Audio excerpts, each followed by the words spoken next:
So here we are, it's July 16th. We're doing a little follow-up video of the root rinse process here that we utilized in planting all of these species. And if you remember, we did do a control that was just plot planted, where we just, took the whole potting soil and everything and plopped that into the ground. And that is our only casualty. So to me, that's pretty telling evidence, even though it's not necessarily a large sample. So this one was root rinsed, this one was root rinsed. You can see lots of new growth on these. This is a different species, Rudbeckia mollis, soft hair coneflower. It was root rinsed. Everything in this planting was root rinsed though. So pineland heliotrope that we have here, you can see, is already doing established spreading things 1 month later. Rattlesnake master, I'm not super impressed necessarily with how but it's still hanging in there, it's still alive. We have another Chrysopsis scabrella, or coastal plain golden aster, I think is its common name, but Chrysopsis scabrella is definitely its name. We also planted all these grasses about 9-10 months ago. They're blooming, thriving. We had maybe one loss, but it was a really dinky that we separated one from a small pot and root rinsed. Ovate leaf Indian plantain. I mean, this was a 4-inch pot from USF Botanical Garden, a little itty bitty sprout when we first planted it. These Garbaria, they bloomed the first month we planted them. This one has already bloomed once this year. Here it is going to seed down here. We added some many flower beard tongue here, Penstoma multiflora. We added some wand or slender goldenrod, Solidago stricta. We added starry rosin flower, Silphium asteriscus.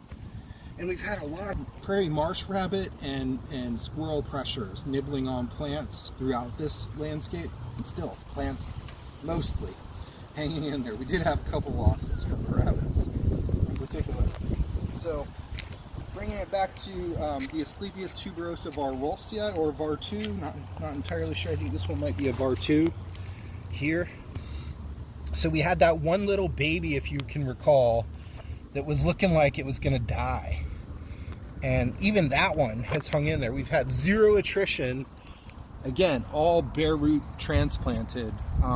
All these scrub species are just thriving with that sort of treatment. And of course we do establishment watering, daily watering the first month if we can. Typically about 1 month in, these plants are firmly established, they're putting out new growth. That has been the experience with the root rinse process, as opposed to plot planting, where you just take your potting soil and your medium and break up the roots a little bit and stick it in the ground.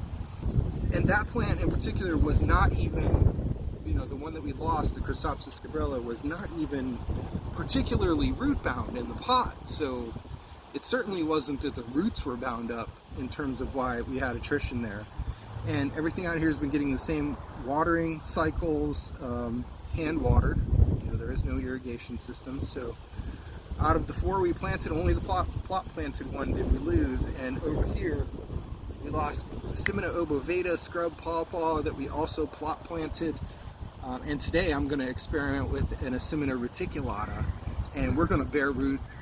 We're going to bare root rinse that mofo, and put it in the ground and see what happens. Because for most of my life as a native gardener, people have told me pawpaws, so delicate, and now I suspect it's really that the potting soil breaks down, creates an environment that they're not suited for, where the roots rot from decomposition and soil bacteria, microbe life, breaking that down into a water holding substance, which is not our natural soil here in Florida.